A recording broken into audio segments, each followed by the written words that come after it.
We'll be looking at how we crack the subordination and transition code on the SAT and the ACT today. So the SAT and the ACT will often ask you to evaluate whether the words joining sentences together are correct. So to crack this code, we need to recognize the difference between the two ways we are tested on this skill. So let's giddy up. So what's the first type of question that we have? Subordination questions. Let's talk about those. So sometimes those questions can be joined together to form complex sentences using subordinating conjunctions. And sometimes we use the wrong subordinating conjunction for the logic of our sentence. So it kind of looks like this. Eric allowed Cyan into their group once her humor in writing the script was a little risque for him.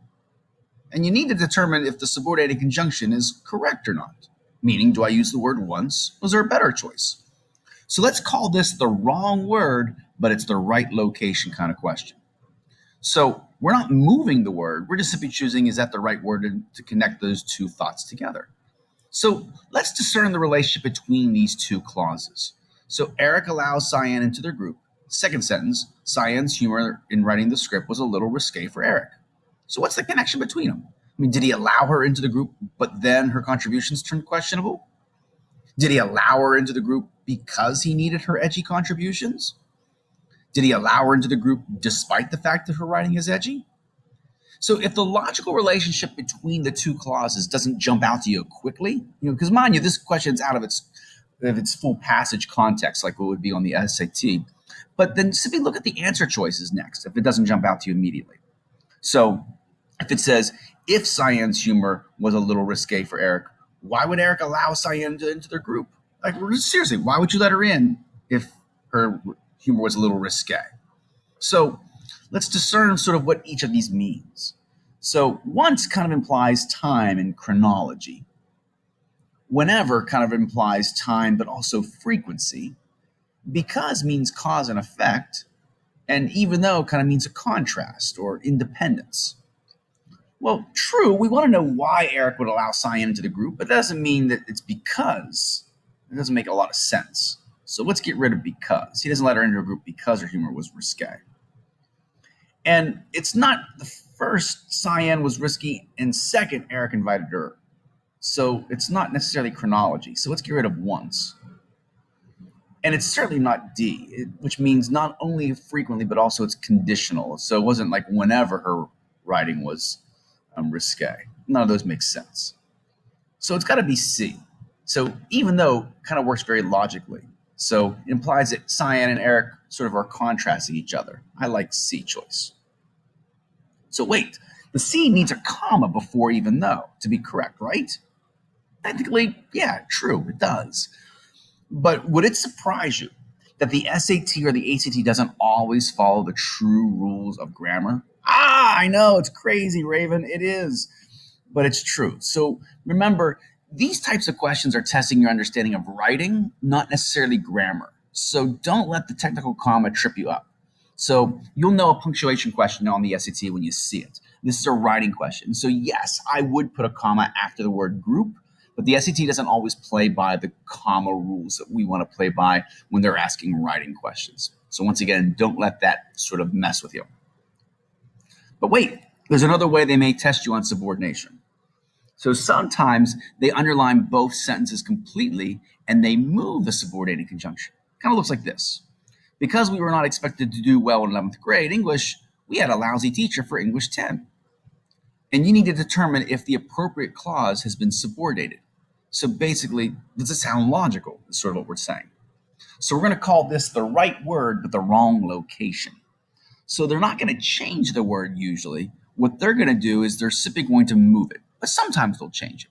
So if we look at the choices here, we realize they're going to move the word because, and sometimes they might even replace it with a different word. So once again, let's discern the relationship between the two clauses. We were not expected to do well in 11th grade English. We had a lousy teacher for 10th grade. How are those two related? Well, did the school foresee that we would not succeed in 11th grade, so they plagued us with a lousy 10th grade teacher? I don't think so. Or did we have a lousy 10th grade experience setting us up for low expectations the following year?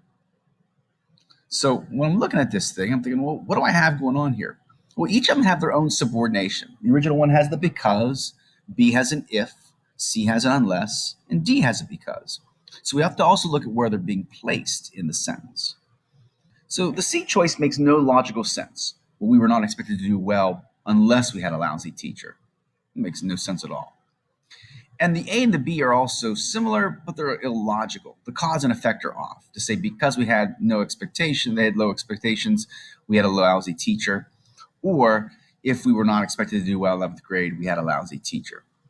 More likely, it's going to be this D choice, where the same word just got moved.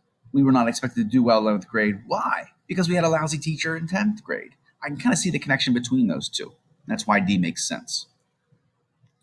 So the SAT and the ACT will often ask you to evaluate whether the words joining the sentences together are correct.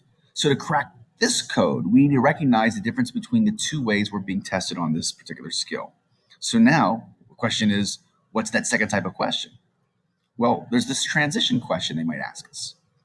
So sometimes those questions can be joined together, sentences rather, can be joined together to form a compound sentence using a semicolon and transitional word, which we've come across before, and we call them conjunctive adverbs. And again, sometimes we use the wrong transitional word for the logic of the sentence. So it kind of looks like this. Weston was competing in a pizzelle eating contest on Friday. Nevertheless, he starved himself all week in preparation. So usually, this is a wrong word, right location question. So it's the wrong word, but I just simply want to replace it. So I look at my other choices and kind of understand the difference or the relationship between these two sentences. Think about it. So Weston was competing in this contest. Second sentence, he starves himself. How do I connect those two? Well, if he's in a contest, then it makes sense that he would starve himself to kind of prepare and kind of see that connection between them. So what does each conjunctive adverb imply? Well, nevertheless means contrast. Consequently is cause and effect. Besides means addition. And furthermore means continuation. Well, it's not addition. Like, true, he's in a contest and he starves himself, but it's not like saying this and that. So I don't think it's besides. And furthermore is tempting, but it's a really weak writing. It's not a continuation of a fact. It's not like he was competing. Furthermore, he starved himself. There's definitely a better connection between this and then it continues on into something else. And it's not nevertheless. That's completely illogical. His starving is not a contrast, it's a direct result. Hopefully you all saw that consequently makes a lot of sense. His preparation is a consequence of the upcoming contest. Lastly, I want you to look out for what we call a superfluous transitional phrase that could be shortened or even eliminated. So it kind of looks like this. With all that in mind, a summer of grilling does not need to be overly complicated for the home chef. So we're going to find the most concise transitional phrase that's listed. Boom, done. So the SAT will give you something like, with all that in mind, all facts considered, indeed, and a summer of grilling. So working outside of the context of the passage, but it doesn't really matter because remember that these are questions that are pretty black and white, pretty straightforward. So you ask yourself a few questions. Are there any options that have the same basic meaning but are kind of worded differently? Are there any options that have transitions that add no meaning at all? Now, are there any options that eliminate the transitional phrase completely? So with all that in mind and all facts considered, they're kind of really the same. That's kind of a red flag. Let's get rid of those. I really couldn't tell you why A was right and B was wrong or why B was better than A. They're both kind of the same. That's a reason to get rid of them. And C is tempting, but can anyone really explain what indeed adds to a sentence other than adding a monocle to a speaker's eye? Like, seriously, who uses the word indeed? Mr. Peanut uses the word indeed. Hello, sir. But no one really uses the word indeed, unless you're a peanut with arms and legs and a monocle and a top hat and a cane and very fancy looking gloves. So when given the option, I like deleting the transitional phrase. It usually isn't necessary. So D is a great choice. Nothing's gained, nothing's lost. So let's consider that we've cracked this code. Nice work, everyone. Yes, indeed.